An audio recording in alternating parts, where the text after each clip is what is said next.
Further pushed my project to the next level and can now fully stream complex content in super low latency over the internet. It is now hardware accelerated.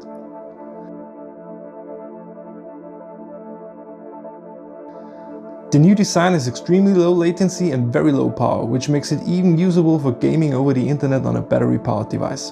The stream you see here runs over the internet. In this example, the extra root adds about 70 milliseconds on top.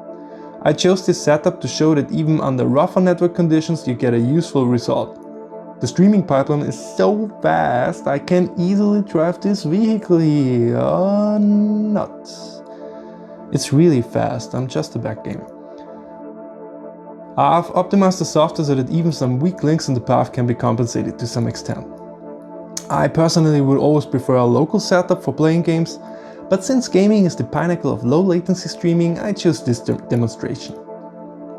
Originally I aimed for a simple cyberdeck or phone replacement with real Linux. I still kinda do, but after seeing how awesome this actually is, I wanted to share it with you.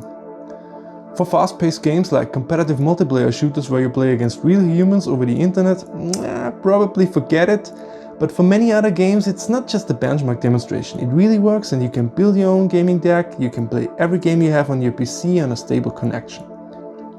If you have some advanced knowledge and wanna get into any details, just ask me or find details on my website, the link is in the video description. The server is just some old recycled PC from around 2017 where I have installed Linux and Windows on it. This GPU is good enough to natively render Grand Theft Auto 5 at this resolution. Same goes for Tomb Raider shown here running via Steam on Linux using KDE Plasma. We don't need a dedicated GPU server side. We usually only need hardware accelerated support like a Raspberry Pi itself. Which means you can also use this Raspberry Pi 5 as the server itself, which has a way better graphics chip than previous versions. Of course, a Raspberry Pi can't run any AAA games, only stream them, but the cool part is you can attach this tiny board to the GPIO pins without those bulky power-hungry HDMI driver boards that usually come with other displays. Instead of a Pi, you can also use some old notebook with an integrated graphics chip, as shown here. I invite you to challenge my project with constructive feedback. Also, it would be cool to hear if you find a place in your own project for streaming from your server like I do. I sell all boards and displays shown here over at tindy.com if I have them in stock.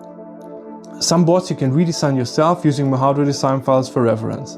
I love doing this kind of stuff, but I hope you understand that there's a lot of work and I don't have every tiny detail documented yet. But don't hesitate to ask me stuff. Leave a comment, message me on Reddit, email me or check out my website gizin.com for more details.